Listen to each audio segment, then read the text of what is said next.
ইবাদতের স্বাদ নষ্ট হয়ে যায় চোখের জুনার কারণে। কিসের কারণে? আমি আপনাদেরকে আল্লাহর উপরে ভরসা করে বলছি, যদি কেউ ইবাদতের স্বাদ পান না এই অভিযোগ করেন, আপনি টানা 10 দিন 20 দিন এই চোখ দিয়ে হারাম কোনো পর্নার দিকে তাকাবেন না, কোনো মিউজিক কোনো গান শুনবেন না, মোবাইলেও না, মোবাইলের বাইরেও না, টেলিভিশনেও না, কোনো দিকেই না। রাস্তা চলবেন, নিজেকে নিয়ন্ত্রণ করবেন, নজর পড়ে গেছে সাথে সাথে নিজেকে শাসন করবেন, ভৎসনা করবেন, আল্লাহর কাছে মাপ চাইবেন, এরপরে আরো সাবধান হয়ে চলবেন। এভাবে 10-15 দিন যদি চোখের জেনা থেকে আপনাকে বাঁচাতে পারেন নিজেকে, ইনশাআল্লাহ আপনি ইবাদতের স্বাদ পাবেন। আপনি রুকু করলে সিজদা করলে আর উঠতে মনে চাবে না। ভাইরে, আজ আমাদের কাছে নামাজটা বোঝা হয়ে গেছে। আমরা নামাজটা পড়ি একটা বোঝা, পড়ে শেষ করতে পারলে বাঁচি। সাহাবায়ে কেরাম, এমনকি আমাদের প্রিয় নবী করিম সাল্লাল্লাহু আলাইহি সাল্লাম কিভাবে নামাজ পড়তেন জানেন? আম্মা জান আয়েশা বলেন, তিনি যখন রাতের জন্য নামাজ পড়তেন, লা তাসআল আন হুসনিহিন্না ওয়া তুলিহিন্না, নবীজির রাতের নামাজের কি সৌন্দর্য ছিল, আর বলো না। যখন তিনি দাঁড়িয়ে কিরাত পড়তে থাকতেন, এত লম্বা সময় পড়তেন, আমরা মনে করতাম হায়রে রুকুতে আর যাবেন না মনে হয়। রুকুতে যাওয়ার পর সুবহান রাব্বিয়াল আযীম, আল্লাহর পবিত্রতা বর্ণনা করছেন, মালিকের সামনে নিবেদন করছেন তাসবিহ। এত বেশি ভালো লাগা কাজ করতো, নবীজি রুকু থেকে আর উঠতেন না। আমাদের আয়েশা বলেন, মনে হতো তিনি আর উঠবেন না, মাথা তুলবেন না। ভয় হতো যে হায়রে এত সময় ধরে তিনি রুকুতে আছেন, কষ্ট হয়ে যাচ্ছে, মাথাটা কেন তুলছেন না। এরপর যখন মাথা তুলতেন, এত সময় ধরে দাঁড়িয়ে আল্লাহর প্রশংসা করতেন, হামদান কাসীরান তাইয়িবান মুবারাকান ফি রব্বানা ওয়ালাকাল হামদ। এত সময় নিয়ে বলতেন, মনে হয় যে আর সিজদা যাবেন না। আবার সিজদা গেলে একই অবস্থা। সবচেয়ে মজার জায়গা সিজদা। আমার মালিককে আমি সিজদা করছি, এই সিজদার বিনিময়ে দুনিয়া এবং দুনিয়ার মধ্যে যা কিছু আছে সবকিছুর চাইতে উত্তম হবে, মালিকের সবচেয়ে নৈকট্য অর্জন হবে। আকরাবু মা ইয়াকুনুল আবদু মির রাব্বিহি ওয়া হুয়া সাজিদ, বান্দা আল্লাহর সবচেয়ে কাছে যেতে পারে যখন সে সিজদায় চলে যায়। প্রধানমন্ত্রীর খুব কাছে যেতে পারলে, প্রেসিডেন্টের খুব কাছে যেতে পারলে আমাদের গর্ব হয়।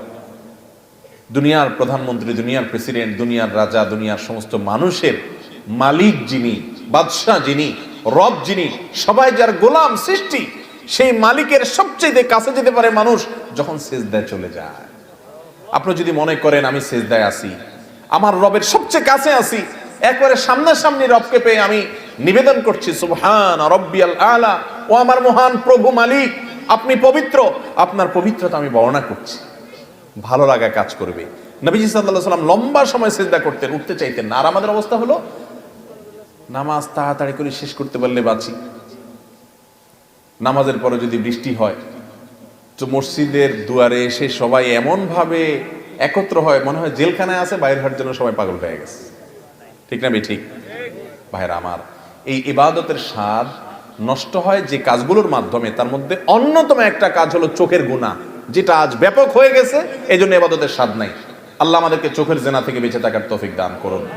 আর এমনি গণহারে গুনাহের কারণেও ইবাদতের স্বাদ কমে যায়। ইবাদতের স্বাদ কমার তৃতীয় কারণ হলো হারাম খানা। আজকাল খাবারের মধ্যে এত ভেজাল, আল্লাহ মাফ করুক। ইমাম সাহেব বেচারা যে বেতনটা পায়, ওয়াজ করে হুজুর যে হাদিয়া পায়, ওই হাদিয়াও দেখা গেল যে যেসব মানুষ দিছে টিছে, সুদখোর, ঘুষখোর, টিনচোর, গমচোর, ডাকাত, রাহাজানি করেন না, আইল ঠেলা মানুষ, 2 নম্বরে ইনকাম করা মানুষ, চাঁদাবাজ, মাস্তান, এক একজনের ইনকামে এক এক ভেজাল। আবার কেউ আছে এগুলো কিছু করেন, আপনারা খুব হাসতেছেন মনে মনে, হুজুর সব বাঁশ দিয়ে ফেলতেছে।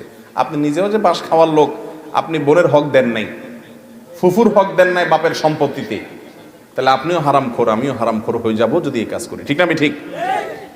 এই হারাম খাওয়ার কারণে ইবাদতে স্বাদ পাওয়া যায় না। 3টা জিনিস বললাম, চোখের জেনা থেকে বাঁচা, সকল গুনাহ থেকে বাঁচার চেষ্টাটা করতে থাকা, আর বিশেষভাবে আমি যা খাবো উপার্জন করব এটা যেন হারাম না হয়, এই দিকটা চেষ্টা করা। এই 3টা কাজ করেন, আল্লাহর কসম ইবাদতের স্বাদ এমন পাবেন, আপনাকে ইবাদত থেকে গুলি করে কেউ সরাতে পারবে না। ভাইরে, সালেহাতু সঙ্গে বুদি দিল খারাস, আজমুদে এক জামানা খাকে বাস। অনেক কিছু স্বাদ পেয়েছেন জীবনে, অনেক কিছুর স্বাদ। ভাই, ভালো খাবারের স্বাদ পেয়েছেন, জেনা হারাম রিলেশন সম্পর্কের মধ্যে স্বাদ পেয়েছেন, ফেসবুকে ইউটিউবে আজেবাজে জিনিস দেখে স্বাদ পেয়েছেন, হালাল হারাম বিভিন্ন ভাবে বিভিন্ন স্বাদ পেয়েছেন।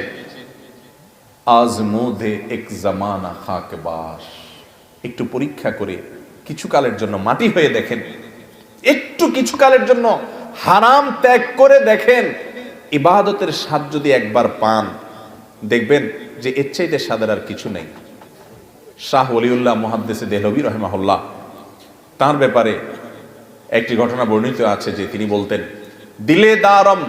দিলে দারম জওয়াহির পারায় ইশকাস্তে তাহবিলশ কেদারত জের গরদোমি সে মেরে সামানে কে মন্দারম। তিনি দিল্লির শাহী মসজিদের ওখানে দাঁড়িয়ে বলতেন, আল্লাহ এমন এক দিল দিয়েছেন আমাকে, এই অন্তরের চতুর্পাশ দিয়ে বড় বড় রাজা বাদশাদের রাজত্ব, এগুলো ঘুরঘুর করে ঘুরতে থাকে কিন্তু ভেতরে ঢোকার চান্স পায় না। এর মানে বুঝছেন? মনে করেন একজন আপনার বাড়ির পাশে 2 নম্বর টাকা দিয়ে আঙ্গুল ফেলে কলা গাছ হয়ে গেছে, আছে না? না এরকম আপনার বাপেও খোঁচায়, মায়েও খোঁচায়, আপনার নিজের কাছেও খারাপ লাগে যে আমি কি করলাম। হ্যাঁ, আরেকজন হারাম রিলেশন করে 2টা 4টা সম্পর্ক করে ফেলছে, আপনার কোনো হারাম রিলেশন না, আপনি মনে করতেছেন আরে আমি দুনিয়ার এই ভোগ উপভোগ থেকে নিজেকে দূরে সরিয়ে রাখলাম। তো তিনি বলেছেন আমার অন্তরে এগুলার লোভ, মোহ, পদ, টাকা পয়সা, অমুকে রাজনীতি করতে করতে বিশাল নেতা হয়ে গেছে, এখন তার দেখে কে আর পয়সা ক্ষমতা, কিন্তু আমি তো সেই জায়গায় পড়ে থাকলাম। মনের মধ্যে এগুলো ঢুকতে চেষ্টা করে, এগুলার বড়ত্ব মনের ভিতরে ঢুকলে তখন আস্তে আস্তে সেগুলো করতে মনে চায়। তো তিনি বলেছেন এগুলো সব আমার মনের চতুর্পাশ দিয়ে ঢুকে কিন্তু ঢুকতে পারে না, কারণ কেদারত জের গরদোমি রেসামানে কামান ধারম। ও দুনিয়ার রাজা বাদশারা, ও মোগল সম্রাটেরা, আমি যে অন্তর রাখি, এই অন্তরে আল্লাহর ইবাদত করে যেই পরিমাণ নিজেকে ধনী মনে হয়, তোমাদের কাছে যত কিছু আছে এগুলো সব আমার কাছে তুচ্ছ মনে হয়, এগুলোর কোনো মূল্য আমার কাছে নাই, তোমরা এগুলোকে অনেক বড় কিছু মনে করতে পারো। মুসলমানের নজর হবে সেরকম, এগুলো কল্পকাহিনী মনে হবে।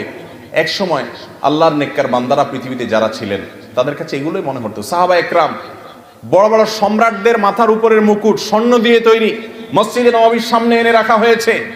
ইবাদতের স্বাদ পাওয়ার আগে, ইসলাম গ্রহণ করার আগে যারা একটু ওটের পানি পান করানোকে কেন্দ্র করে শতাব্দীকে শতাব্দী যুগ যুগ ধরে যুদ্ধ করে বেড়াতো, তুচ্ছ জিনিসের জন্য লড়াই করত, সেই মানুষগুলো ওই মুকুটকে, সম্রাটের সেই সোনাখচিত মুকুটকে পাও দিয়া উষ্ঠা মারে লাথি মারতে মারতে চলে যায়। এগুলো তাদের অন্তরে প্রবেশ করতে পারে না, এগুলো তাদেরকে কোনো অবস্থাতে দুর্বল করতে পারে না। ও ভাই, ইবাদতের স্বাদ যদি একবার পেয়ে যান, আল্লাহর কসম পৃথিবীর সব কিছু আপনার কাছে তুচ্ছ হবে, সততা, নীতি, আদর্শ আপনার কাছে বড় হবে। আল্লাহ আমাদেরকে ইবাদতের স্বাদ পাওয়ার তৌফিক দান করুন। তাহলে 3 কাজ করতে হবে, চোখের জেনা থেকে বাঁচতে হবে, সকল গুনাহ থেকে বাঁচার বিশেষ চেষ্টা থাকতে হবে, আর হারাম খানা থেকে বাঁচার চেষ্টা করতে হবে।